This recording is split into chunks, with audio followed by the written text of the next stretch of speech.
ગટેશ્વરના thermal વિસ્તારમાં 4 પગનો આતંક નોંધાયો છે। ગામમાં પશુનું મારણ કર્યું હોવાનું પણ સામે આવ્યું। વળાંક બોરી થર્મલ પાવર સ્ટેશન પાસેની આ ઘટના છે, જ્યાં 3 દિવસથી દીપડો દેખાતા જ લોકોમાં ફફડાટ ફેલાયો છે।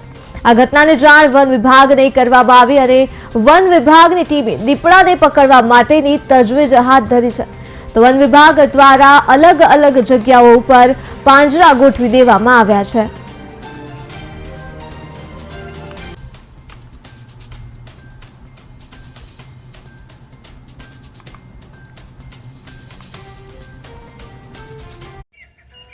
શું નામ છે બેન તમારું? અમિતાબેન ઝાલા, વનપાલ, ઠાસરા રેન્જ।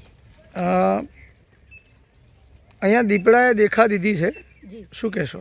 જી, દીપડાએ લગભગ 25/11/2024ના રોજ થર્મલ પાવર સ્ટેશનમાંથી કોલ આવતા અમે તજવીજ હાથ ધરી છે। તો સીસીટીવી કેમેરામાં દીપડો જોવા મળેલો છે। તેના હિસાબે અમે નાઇટ પેટ્રોલિંગ તેમજ દિવસ દરમિયાન સતત ફેરણું કર્યું છે અને 2 પાંજરા ગેટ નંબર 8માં મૂકવામાં આવ્યા છે થર્મલ પાવર સ્ટેશનમાં।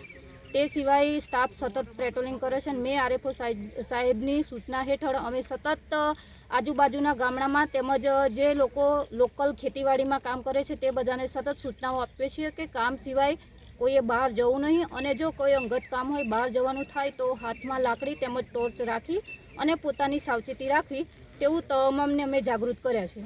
ધ્યાને આવ્યું છે કે બાજુના ગામમાં પશુનું મારણ પણ કરેલ છે? જી, અમે ફેરણું કર્યું છે, ત્યાં એ જગ્યાએ તપાસ કરી છે, પણ પરફેક્ટ કહી શકાતું નથી કે ખરેખર એ વન્ય પ્રાણી દ્વારા જ હુમલો કરી શકાયો છે કે પછી બીજું કોઈ અન્ય જંગલી જાનવર છે કે કઈ લોકલ છે। એના માટે અમે પશુ ચિકિત્સક દ્વારા તપાસ કરી છે અને ત્યાં જાણ કરી છે।